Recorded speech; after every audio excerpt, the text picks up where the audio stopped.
오늘 함께 묵상하며 나누실 말씀은 구약성경 시편 141편 1절부터 10절까지의 말씀입니다. 여호와여, 내가 주를 불렀사오니 속히 내게 오시옵소서. 내가 주께 부르짖을 때에 내 음성에 귀를 기울이소서.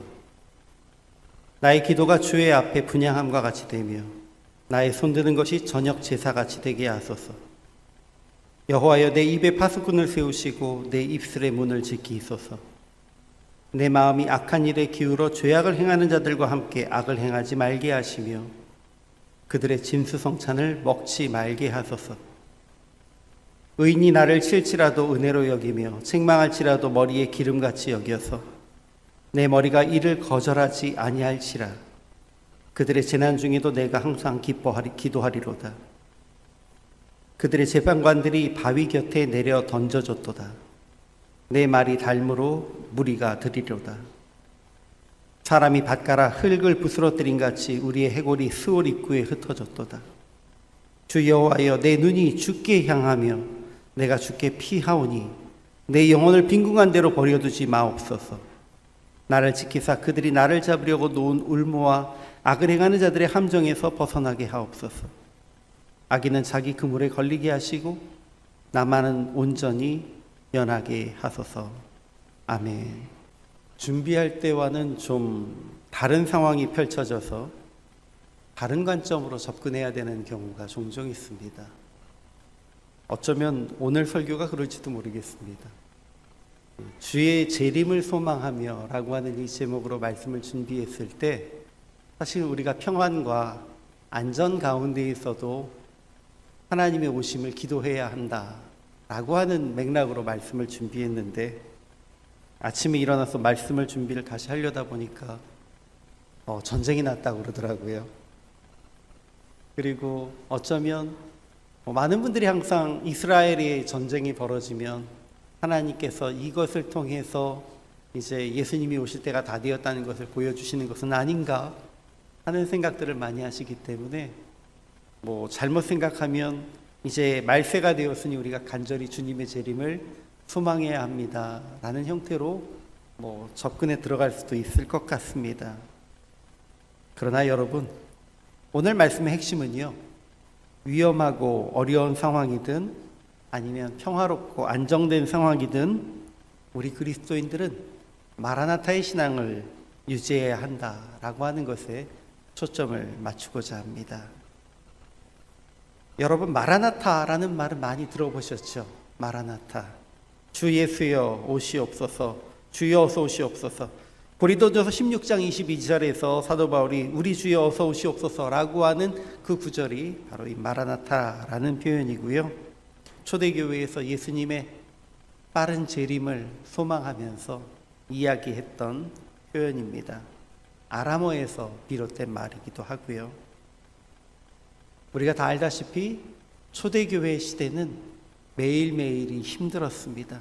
신앙생활 하는 사람들이 참 많은 차별과 또 어려움 속에서 고난을 당하던 시절이었기 때문에 그들은 마라나타라고 하는 것이 굉장히 가슴에 와 닿았습니다.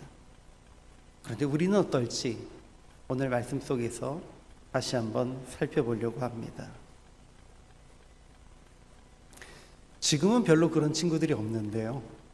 제가 어렸을 때만 해도 집안 형편이 어려워서 이제 부모님을 떠나서 다른 친척 집에 가서 더부살이 하는 경우가 꽤 있었습니다. 요즘은 이제 부부가 맞벌이를 하면서 아이를 부모님께 맡기는 경우 이런 경우도 있긴 하지만 그렇다고 해서 완전히 떨어져서 사는 경우는 없잖아요. 근데 그때는 아이가 그냥 그야말로 부모님으로부터 떨어져서 딴 집에서 더부살이를 해야 되는 경우들이 종종 있었습니다. 그러면 일반적인 스테레오타입은 그렇습니다. 아이가 엄마가 형편 좋아지면 꼭 데리러 올게 하고 약속하고 아이를 두고 가지만 형편이 좀처럼 좋아지질 않고요. 그리고 그 집에서는 아이가 더부살이 하는 거니까 괜히 구박도 하고 밥도 좀 차별을 두고 추운 겨울에서도 덜덜 떨면서 지낼 수밖에 없는 그런 상황 속에 두면 아이는 밤마다 눈물을 흘리면서 엄마 언제 오세요? 어서 나 데려가세요. 라고 하는 혼잣말을 하면서 잠이 들고 하는 그러한 모습을 우리가 일반적인 스테레오타입으론 기억을 합니다. 그런데 정반대의 경우는 어떨까요? 집이 너무 형편이 어려우니까 엄마가 그 집에 맡겼는데 마침 그 집에 아들이 없어요. 그래서 그 집에선 그래 너 우리 집 아들 하자 라고 하면서 그냥 너무너무 잘해주시는 거예요. 집에 있을 때는 먹어보지 못했던 맛있는 음식도 먹죠. 따뜻한 집에서 좋은 옷 입고 또 가지고 싶은 거 장난감도 마음대로 갖고 또 이렇게 풍족하게 지냈습니다. 그러다가 이제 엄마가 와서 이제 형편이 됐으니까 엄마 따라가자 하고 오면 아이가 어떨까요? 나 집에 가기 싫어 하면서 엉엉 울면 어떨까요? 충분히 그럴 수 있지 않겠습니까? 가기 싫다고 옛날처럼 난 집에 가서 그런 데서 못 살겠다고 발버둥치면서 가기 싫다고 아이가 울 수도 있습니다. 형편에 따라서요, 똑같이 부모님을 떠나 있는 상황일지라도 부모님을 정말 고대하고 빨리 부모님이 오셔서 날 데려가기를 원하는 경우도 있겠지만 그렇지 않은 경우도 있어요. 너무 편하니까, 내가 여기가 더 좋으니까, 엄마한테 가는 것보다 이 집이 진짜 엄마 같고 진짜 더 아빠 같아서 나 여기 있을래요 하는 경우도 있을 수 있어요. 아이니까 그럴 수 있지 않겠습니까? 그런데 부모님 입장에서 보면 아무리 좋은 것 먹고 아무리 좋은 것을 가지고 살아도 엄마 아빠가 갔을 때 엄마 나 여기 진짜 싫어요, 엄마 따라갈래요 라고 하면서 따라 나서는 그 아이를 정말 나의 아들이라고 생각하고 사랑하지 않을까요? 여러분, 제가 이 말씀 왜 드렸는지 기억하시겠죠? 초대교회 시대에는요, 수없이 많은 어려움 때문에 많은 사람들이 마라나타 주 예수여 다시 오시옵소서라고 하는 간절한 소망을 가지고 살아갔어요. 신앙생활을 할 때 마치 차별대우 당하면서 추운 데서 벌벌 떨면서 자면서 엄마 언제 오세요? 라고 우는 아이들처럼 기다렸다고요. 그런데 지금 우리 그리스도인들은 어떤 모습입니까? 마라나타 주 예수여 다시 어서 오시옵소서 라고 하는 것보다는 지금 여기도 너무 좋은데요, 여기 먹고 살기 편한데요, 지금 정도면 충분한데요, 예수님 조금 이따 오시죠. 저 예수님 오시는 것보다 이 땅이 더 좋아요 라고 하는, 마치 나 우리 집에 안 갈 거예요, 나 이 아저씨네 집이 훨씬 좋아요 라고 이야기하는 그 어린아이와 같은 모습은 아니겠습니까? 어떤 상황 속에서든 우리는 우리를 위해 십자가에 달려 돌아가신 예수 그리스도의 보혈을 기억하면서 우리를 그렇게 사랑하신 주님의 사랑을 기억하면서 예수님이 다시 오실 날을 반드시 고대하고 소망해야 합니다. 그런데 잘 살면 안 그래요 라고 하는 우리의 이 생각과 이 마음에 대해서 오늘 시편에서 다윗이 어떤 마음으로 기도를 했었는지를 한번 살펴보면서 생각을 해보기를 원합니다. 여러분, 오늘 우리가 본문을 읽었던 시편 141편은 다윗 왕이 어떤 상황 속에서 기록한 성경일까요? 제일 앞에 보시면 정말로 1절에서 주님 속히 내게 오시옵소서 라고 기도하고 있는 이 다윗의 기도는 그가 광야에서 어려움을 당하고 정말 힘겨운 삶 속에 있으면서 주님 제가 정말 힘들어서 이제 못 견디겠습니다, 주님 속히 오시옵소서 라고 하는 그런 마음으로 느껴질 수 있는데요, 성경학자들은 다윗이 이 시편 141편을 기록했을 때는 이미 왕으로 예루살렘에 거하고 하나님의 궤까지 성 안으로 모셔온 후에 기록된 것이다 라고 이야기들 하고 있습니다. 그래서 오늘 2절에서 나의 기도가 주의 앞에 분향함과 같이 되며 나의 손드는 것이 저녁 제사같이 되게 하소서라고 하는 이 말은 그냥 상상한 것이 아니고 실제로 그가 그의 그 예루살렘 성 안으로 하나님의 법궤를 모셔온 이후에 제사장들을 통해서 매일 하나님 앞에 분향하고 저녁 제사를 드리는 것처럼 내가 그렇게 주님께 예배 드리는 자가 되게 하소서라고 하는 것을 반영한 상황이다라고 이야기합니다. 그렇다면요, 다윗이 이 시편을 기록하는 시점은 부족함이 전혀 없는 시점이란 것입니다. 그는 왕으로서 존경받고 있었고요, 종교적으로도 정통성을 부여받고 있었고요, 많은 사람들에게 인정받는 권력의 정점에 있는 상황이었습니다. 그런데 이 상황 속에서 다윗이 내가 주께 부르짖을 때에 내 음성에 귀를 기울이시옵소서, 주님 속히 내게 오시옵소서라고 하는 마음으로 기도하고 있다는 것입니다. 그 다음에 이어지는 말씀들은 그가 모든 삶 속에 평안함을 누릴 수 있는 상황에도 불구하고 하나님의 은혜를 구하고 있는 모습들입니다. 다윗은 내가 모든 걸 다 할 수 있는 이 상황 속에서 내가 죄를 지을까 봐 걱정합니다. 그래서 이렇게 얘기하죠. 물론 다윗의 이러한 고백이 마지막 심판과 또 그리스도의 재림을 고대하는 초대교회의 신앙 고백과는 다릅니다, 분명히. 하지만 우리가 기대해야 할 것은, 그리고 오늘 말씀 속에서 우리가 묵상해야 할 부분은 무엇이냐면, 다윗이 그 영광과 번영의 자리에 있으면서도 스스로 내가 죄악의 자리에 가까이 갈 수 있는 존재다, 나는 그렇게 연약한 존재다라는 것을 고백하고 돌아보면서 오직 하나님과, 오직 하나님의 그 영만이 나와 함께 하심으로써 내가 스스로를 다스리고 스스로를 절제할 수 있습니다. 그러니 주님 속히 내게 오시옵소서라고 하는 신앙을 가지고 있었다는 것입니다. 이것이 우리가 생각하는 마라나타 신앙의 또 다른 한 면이라는 것입니다.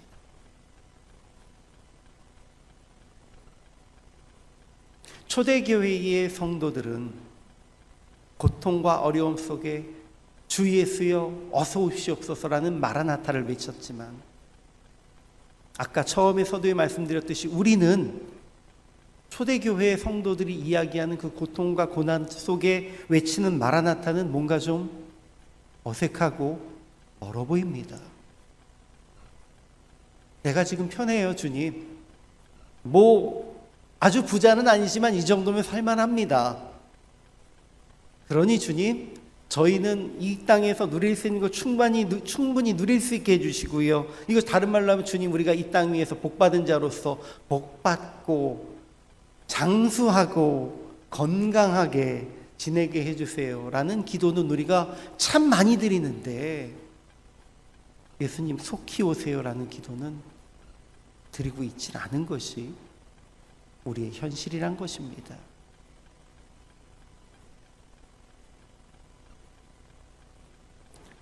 우리가 이 땅 위에 살고 있는 이 시점에서 다윗처럼 정말 우리의 신앙을 회복하고 이 어려움 속에 있으면서도 주님이 속히 오시길 구하는 그런 자들이 되길 소망합니다. 여러분, 이제 지난주에 저희가 베드로 전서를 묵상했고 다음 주에 베드로 후서를 묵상하게 되는데요, 이 베드로 후서의 내용을 정리하자면 마라나타의 신앙입니다. 사도 베드로가 성도들에게 이야기하는 거예요. 예수님이 오실 날이 얼마 남지 않은 걸 기억하고 회개하고 돌이켜라. 그런데요, 이렇게 얘기하는 이유는 무엇일까요? 고난 가운데 있고 힘든 가운데 있음에도 불구하고 성도들에게 마라나타의 신앙이 아니고 이 땅에서의 삶에 집중하도록 가르치는 거짓 교사들과 거짓 선지자들이 있었다라는 것입니다. 여러분, 흔히 우리가 생각하는 어떤 이상적인 시대가 있지 않습니까? 항상 말씀드리시 우리 그리스도인들이 가지고 있는 어떤 이상적인 교회의 시대는 초대교회 시대예요. 다들 우리는 그렇게 생각합니다. 그때는 은혜가 넘치고 이상적인 시대였고 모든 교회가 성령 가운데 하나 되고, 그렇지만 성경을 읽어보면 그것은 우리가 상상하고 있는 그냥 상상 속의 이미지일 뿐이라는 것을 알 수 있습니다. 초대교회는 아직 현실적으로 질서가 잡히지 않은 시대였죠. 그러다 보니까 교회 안에 잘못된 가르침을 가르치는 이 의견 저 의견 가지고 있는 여러 선생님들도 많았고요. 사도들끼리도 의견이 통일되지 않은 경우가 많이 있었습니다. 그러다 보니까 무엇이 많았습니까? 이단도 많았습니다. 그리고 초대교회 때는 아직까지 인간의 죄성이 얼마나 강한지 잘 몰랐어요. 그래서 처음 신앙생활할 땐 너무나 주님의 크신 은혜 가운데에서 우리가 변화되어서 완전히 새 사람이 된 것 같은데, 얼마 지나지 않아서 인간 안에 있었던 쓴뿌리와 죄성이 다시 튀어나와서 옛날의 모습들이 다시 튀어나오잖아요. 그것들을 초대교회에선 잘 몰랐습니다. 그런데 시간이 지나다 보니까 교회 안에 그 인간의 죄성들이 다시 튀어나왔던 겁니다. 그래서 사도 바울이 쓰고 있는 여러 서신 속에서 보면, 또 베드로 사도도 쓰고 있는 그 서신 속에서 보면, 교회 안에 온갖 더러운 일들이 그대로 있고 세상 속에서 행했던 그 행동들이 다시 반복되고 있고 죄악된 모습들이 다시 드러나는 걸 볼 수 있습니다. 한 번 은혜를 입었다고 해서 단번에 완전히 삶이 변화되지 않습니다. 그렇죠? 그래서 매일매일 저희가 새로워지도록 노력해야 하는 것입니다. 자, 이렇게 여러 죄의 영향력 속에서 우왕좌왕했던 것이 초대교회였는데요. 이 초대교회 속에 거짓 선지자들, 거짓 선생님들 중에 한 부류는 무엇을 얘기했을까요? 예수님 재림 안 하셔. 그냥 이 땅에서 사는 게 최고야. 그러니까 그런 생각할 필요 없어라는 것입니다. 베드로 후서 3장 3절과 4절 말씀을 우리가 함께 읽어보겠습니다. 베드로 후서 3장 3절과 4절입니다. 함께 봉독합니다. 시작. 먼저 이것을 알지니 말세에 조롱하는 자들이 와서 자기의 정욕을 따라 행하며 조롱하여 이르되 주께서 강림하신다는 약속이 어디 있느냐? 조상들이 잔 후로부터 만물이 처음 창조될 때와 같이 그냥 있다 하니. 아멘. 예수님의 재림은 그냥 상징적인 것일 뿐이고 온 우주는 처음 창조될 때부터 그대로다. 그러니까 뭐 우리가 좀 착하게 살면 되지 굳이 예수님의 재림을 기다릴 필요가 뭐 있느냐라고 하는 부류들까지 생긴다는 것입니다. 교회 바깥에 있는 사람들이 아니고 교회 안에서 가르치는 이들 중에서도요. 노아의 시대에도요, 홍수가 나기 전 수없이 많은 사람들에게 노아가 방주를 지으면서 120년 동안 봐라, 곧 하나님의 심판이 있을 것이다 라고 삶으로 보여줬지만 사람들은 그냥 시집가고 장가가고 먹고 마시고 놀고 뭐 어제나 오늘이나 똑같고 120년이나 이렇게 됐는데 이러면서 살아갔다는 것입니다. 오늘 이 이야기를 하고 있는 이들도 마찬가지지 않습니까? 조상들이 잔 후로부터 만물이 처음 창조될 때처럼 지금까지 그냥 있어. 변한 게 뭐 있어? 증거를 대봐. 똑같잖아. 그러니까 그냥 살아. 이 땅에 살아가는 신앙인들이 신앙을 통해서 그저 평안과 기쁨을 누리면 충분한 것이지, 또 이 세상에서 번성하며 즐거움을 누리는 삶을 살면 그것으로 하나님의 축복을 받은 것이지, 굳이 예수님의 부활하심을, 굳이 예수님의 재림하심을 고대할 필요가 있겠느냐?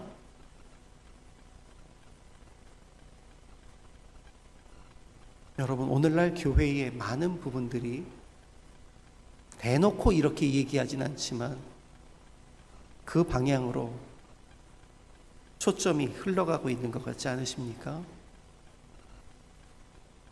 목사님께서 이 땅 위에서 복받는 방법, 이 땅 위에서 장수하는 방법, 이 땅 위에서 성공하는 방법들에 대해서 설교하시고 말씀의 구절을 대면 아멘 하시고 즐거워하시며 오늘 정말 은혜로웠습니다 라고 얘기하시지만,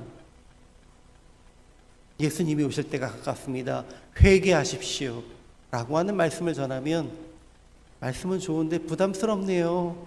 그러고 나가시는 성도들이 대부분 아니겠습니까?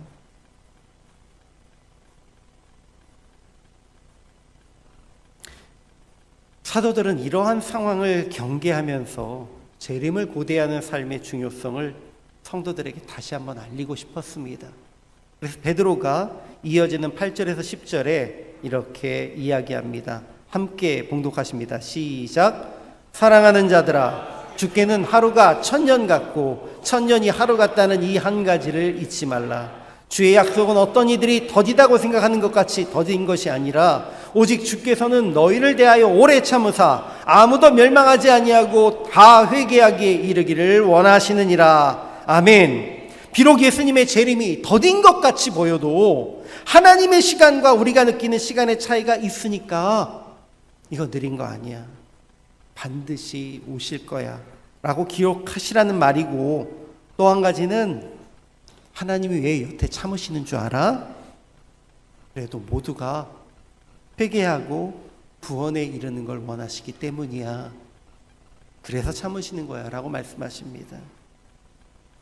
여러분, 제가 어렸을 때는요, 이 본문에 기록되어 있는 하나님께는 하루가 1000년 같고 1000년이 하루 같다는 이야기를 도무지 이해하지 못했습니다. 그런데 많이도 안 먹고요, 딱 50살 조금 넘어보니까 이해가 되기 시작했습니다.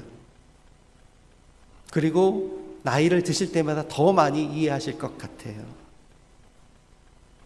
제가 10대의 나이에 있을 때 10년이라는 세월은요, 어마어마하게 긴 시간이었어요. 10년 전 하면 나는 태어나지도 않았는데 뭐 이런 얘기도 할 수 있었겠죠. 20대에 생각했던 10년은 그보다는 조금 짧게 느껴졌습니다. 그리고 지금 50대에 느끼는 10년이라는 세월은요, 금방이네 라는 생각입니다. 우리 장로님들, 권사님들이 느끼시는 10년이라는 느낌은 더 짧으시겠죠, 저보다도요. 그러니까 100년도 못 사는 사람이 금방 이 10년에 대한 느낌이 이렇게 달라진다면 영원하신 하나님 입장에서 1000년이란 건 아무것도 아니라는 것을 이제 조금씩 느끼기 시작합니다. 하나님께서 그 오랜 시간을 그런데도 한결같이 기다리시는 이유는 무엇이라고요? 모든 사람이 구원에 이르기를 원하시기 때문에 여전히 기다리시는 것입니다. 물론 여러분, 이 부분도 신학적으로 들어가면 조금 문제가 생기기는 합니다. 특별히 한국교회는 장로교회에서 신앙생활 하신 분들이 많이 계시기 때문에 만인 구원설보다는 선택적 구원설이거든요. 그래서 하나님이 선택하신 이들이 구원받는다라는 입장입니다. 그런데 저는 장로교회 신앙 베이스이긴 하지만 선교사잖아요. 선교사 입장에서는 또 그건 아니더라고요. 하나님이 모든 사람이 구원받기를 원하시고 우리를 보내신다고 하는 오늘 이 말씀에 좀 더 중심이 갈 수밖에 없어요. 다만 하나님은 모두의 구원을 원하시긴 하지만 모두가 구원받을 수 있는 건 아니에요. 모두가 구원받을 수 없지만 우리가 선택받았다는 것은 은혜입니다. 아멘이십니까? 일단 오늘 우리는 은혜 받은 자들입니다. 그래서 이제 우리는 오래 참으며 기다리시는 주님 안에서 어떤 삶을 살아야 할까요? 마라나타의 삶을 살아야 하지 않습니까? 이것에 대해서 사도 베드로가 3장 11절부터 15절까지 이렇게 기록합니다. 함께 보시죠. 11절부터 15절까지를 한 목소리로 봉독하십니다. 시작. 이 모든 것이 이렇게 풀어지리니 너희가 어떠한 사람이 되어야 마땅하냐? 거룩한 행실과 경건함으로 하나님의 날이 임하기를 바라보고 간절히 사모하라. 그날에 하늘이 불에 타서 풀어지고 물질이 뜨거운 물에 녹아지려니와 우리는 그의 약속대로 의가 있는 곳인 새하늘과 새 땅을 바라보도다. 그러므로 사랑하는 자들아, 너희가 이것을 바라보나니 주 앞에서 점도 없고 흠도 없이 평강 가운데서 나타나기를 힘쓰라. 또 우리 주의 오래 참으심이 구원이 될 줄로 여기라. 우리가 사랑하는 형제 바울도 그 받은 지혜대로 너희에게 이같이 썼고. 아멘. 여러분, 조금 긴 문장이지만요, 내용을 읽어보면 다 여러분이 알고 있는 내용들이십니다. 마라나타의 신앙을 가지고 있는 사람들은 어떤 사람들입니까? 주 예수여 속히 다시 오시옵소서라고 하는 마음을 가지고 사는 사람들이니까요. 핵심은 이겁니다. 오늘 주님이 오셔도 부끄럽지 않은 모습, 그 모습으로 살아가는 사람들입니다. 다시 생각해 보세요. 시편 141편에서 다윗이 주님 속히 내게 오시옵소서라고 하면서 계속해서 기도했던 게 뭡니까? 내 입술에 파수꾼을 세워주십시오. 내 삶 속에 주님이 동행해 주십시오. 내 안에서 내가 범죄하지 않게 나를 지켜주시옵소서. 무슨 얘기였죠?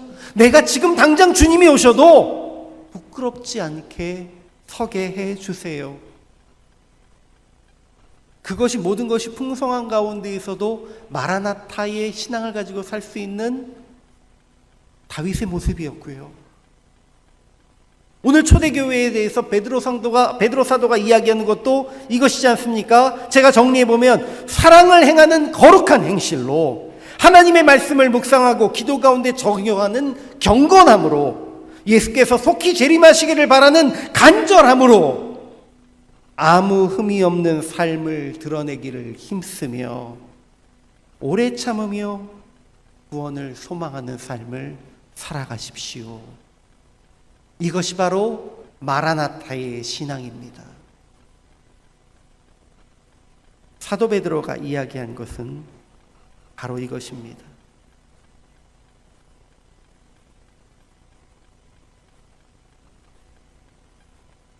교회 역사를 살펴보시면요,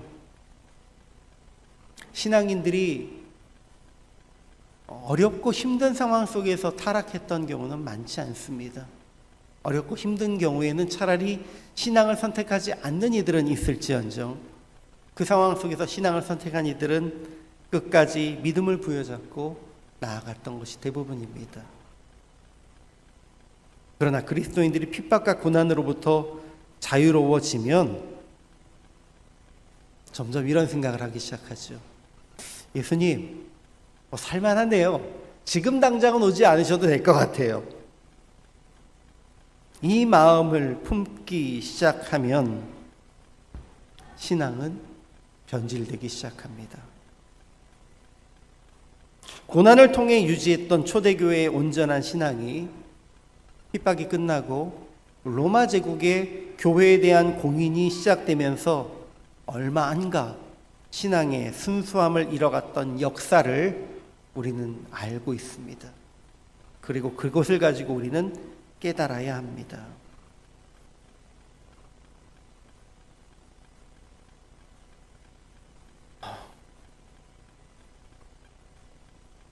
한국 교회가 가장 건전하고 가장 건강했던 시절은 어찌 보면 초대교회 때겠죠.